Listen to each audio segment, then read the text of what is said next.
अस्सलाम वालेकुम नाज़रीन, QAS हेल्थ सेगमेंट में मैं हूं आपका होस्ट डॉक्टर AR माडा। नाज़रीन, आज हम बात करेंगे कम्युनिकेबल डिज़ीज़, इन्फेक्शस डिज़ीज़ या स्प्रेडिंग डिज़ीज़ पे बात करेंगे।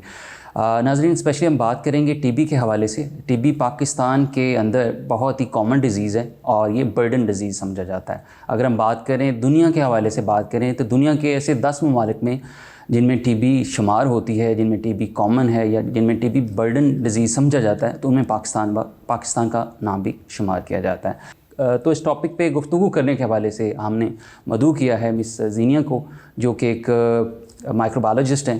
तो आइए वेलकम करते हैं। अस्सलाम वालेकुम। वालेकुम अस्सलाम। Welcome to the programme. For calling me here. Welcome to the programme.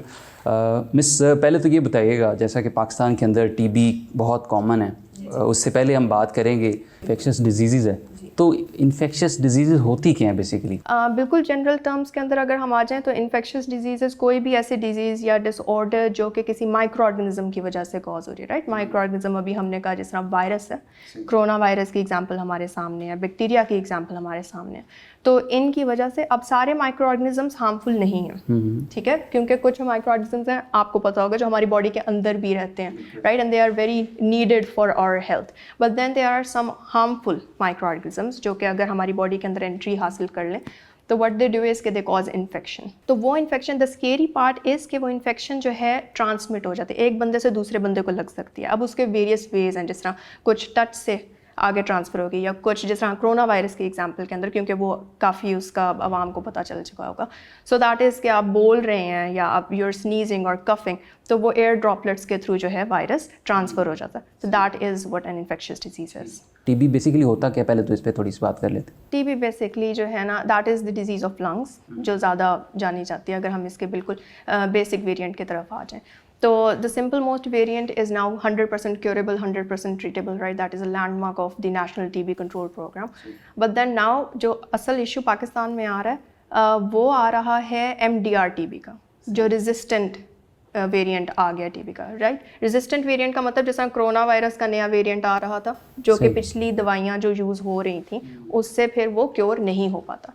तो हमारे पास ड्रेड ये है अब कि we don't have a solution और मेडिसिनल आर्सेनल फॉर दैट। अभी मैं पढ़ रही थी 2021 का पेपर है, जो कि मोस्ट रिसेंट पेपर है, that is on black seed, जो कलवंजी या कलोंजी उसे कहते हैं हमारी लोकल ज़ुबान में। तो उसका जो है बहुत अच्छा इफ़ेक्ट है टीबी के जो बैक्टीरिया है, कॉजिंग बैक्टीरिया, उसको मारने में या उसको ख़त्म करने में। और इवन जो दवाइयाँ यूज़ होती आ रही हैं टीबी की, जिसमें आइसोनियाज़िड इज़ वन मेडिसिन, जिसका हेपेटोटॉक्सिसिटी, लिवर में टॉक्सिसिटी कॉज कर देता है एज अ साइड इफ़ेक्ट। तो अगर तो उसको ब्लैक सीड की पहले ट्रीटमेंट दी जाए तो उससे टॉक्सिसिटी जो है वो कहीं ज़्यादा कम हो जाती है, right. So there are a lot of benefits.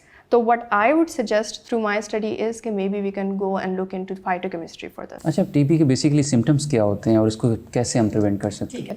TB के symptoms basically low grade fever, right, और maybe coughing, chronic coughing, fatigue, unintentional weight loss because the person loses appetite, ठीक है। और अगर MDR TB की side पे आएँ, जो कि resistant TB है, so there could be night sweats as well, right? So all of these, अगर आप वैसे ही नासाज मतलब फील कर रहे हैं ऑन डेली बेसिस, ठीक है, और आपको लग रहा है कोई ऐसी सच बड़ी बीमारी भी नहीं है, लेकिन अंदर ही अंदर आपको बुखार फील हो रहा है, so first thing you do is gate diagnosed because that could be TB. अमूमन ये भी देखा जाता है कि कुछ अक्सर लोग जो है वो इस टीबी के डायग्नोस में मुश्किल होती है। अमूमन ये भी देखा जाता है कि अक्सर लोग जो है ना टीबी का शिकार होते हैं, लेकिन उनको बीमारी का पता नहीं होता, तो वो कब अपने आप को चेक करवाएं या किस तरीके से उसको?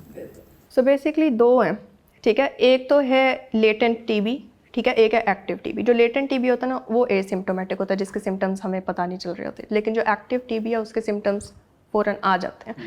तो लेटेंट टीबी मसला ये है कि अगर आपको पता चल गया है कि भाई आप किसी बंदे से मिले हैं जिसकी तबीयत ठीक नहीं थी, और आपको ये हिंट मिल जाती है कि शायद आपको इन्फेक्शन हो सकता है आपकी सराउंडिंग से, या वैसे ही आपको मीडिया से पता चल रहा है कि टीबी अब है राइज के ऊपर, राइट, जिस तरह अब MDR TB राइज पे है। So the first thing you do is gate diagnosed, right, वैसे एहतियाती तौर पे। So that could be one way. अच्छा, हम बात करते हैं इन्फ्लुएंजा वायरस हो गया, जैसे कि HIV और एड्स की हम बात कर लेते हैं, तो उस वाले से क्या इसकी प्रिकॉशंस होनी चाहिए? एज पाकिस्तान के अंदर गवर्नमेंट को क्या इनिशिएटिव्स लेने चाहिए तो इस वाले से थोड़ा गवर्नमेंट के इनिशिएटिव्स की बात देखें, ये दो बातें हो जाएंगी। एक तो गवर्नमेंट के इनिशिएटिव जिसमें हेल्थ पॉलिसी आ जाएगी और उनके मॉडल्स आ जाएंगे, राइट। और दूसरी होती है इंडिविजुअल मैनेजमेंट, जो बंदा अपने तौर पे करता है, राइट। तो अगर हेल्थ पॉलिसी की बात करें तो वो जिस तरह SOPs डिफ़ाइन करते हैं, ठीक है, वो एक मॉडल आ जाता है। या फिर वो क्या कर सकते हैं कि वो ज़्यादा डिफरेंट जो दूर के ग्रुप्स हैं या दूर की पॉपुलेशंस हैं उनको वो फैसिलिटीज़, मेडिकल फैसिलिटीज़ प्रोवाइड कर सकते हैं, राइट। सो दैट इज़ उनके पास क्या है। और अगर जो हेल्थ केयर वर्कर्स हैं, ठीक है, वो कभी कभार क्या करते हैं कि मिस डायग्नोज कर जाते हैं जल्दी में, ठीक है, वो पेशेंट को मतलब सही तरह से डायग्नोज नहीं कर पाते, तो उनके ऊपर ये आती है कि वो डायग्नोसिस अपनी प्रॉपर दें। और दूसरा फिर अब आ जाते हैं हम इंडिविजुअल मैनेजमेंट की तरफ। तो उसके अंदर बेसिकली विल स्टार्ट फ्रॉम, और maybe I will brief it in 4 points, ठीक है। The first is hygiene, good hygiene, ठीक है। द सेकंड इज़ अपनी डाइट, जितनी अच्छी डाइट आप रख सकते हैं उतनी अच्छी डाइट रखें, ठीक है। Avoid junk food etcetera. The third thing is a passive lifestyle को अवॉइड करना है, ठीक है। हमारा काम, हमें टाइम नहीं मिलता, हम फ़ोन पे बैठे रहते हैं, वैसे ही बैठे रहते हैं, बातें करते रहते हैं, काम में लगे रहते हैं। सो द थिंग इज़ कि हमें एक्सरसाइज करने का टाइम नहीं है और हमें वॉक करने का टाइम नहीं है। सो दीज आर 2 थिंग्स जो कि बहुत नेसेसरी हैं आपकी बॉडी के लिए, जो मेटाबॉलिज्म को जगाती हैं, राइट। और दूसरा आपके इम्यून सिस्टम को फिट रखती हैं। And the last thing is कि जब आपको पता चला है कि आपकी कंट्री में या आपके नेशन में इर्द गिर्द एक इन्फेक्शियस डिजीज़ है जो स्प्रेड हो रही है, सही है, तो आपके ऊपर भी ये ड्यूटी आती है कि आपका जो गवर्नमेंट आपको मॉडल देती है हेल्थ को मेंटेन करने के, आप उस SOPs को बेसिकली फॉलो करें। ठीक है, तो आपने बहुत अपना कीमती टाइम दिया, कीमती वक्त निकाल के यहाँ हमारे साथ तशरीफ, बहुत शुक्रिया।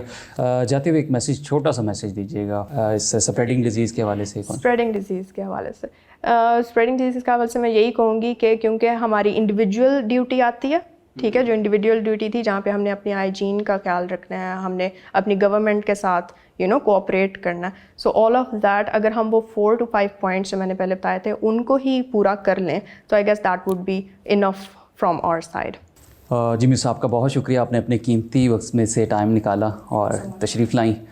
नाज़रीन, आज का जो सेगमेंट अपने अख्ताम को पहुँचा, अपने मेज़बान डॉक्टर AR माडा को इजाज़त दीजिए। अल्लाह निगहबान।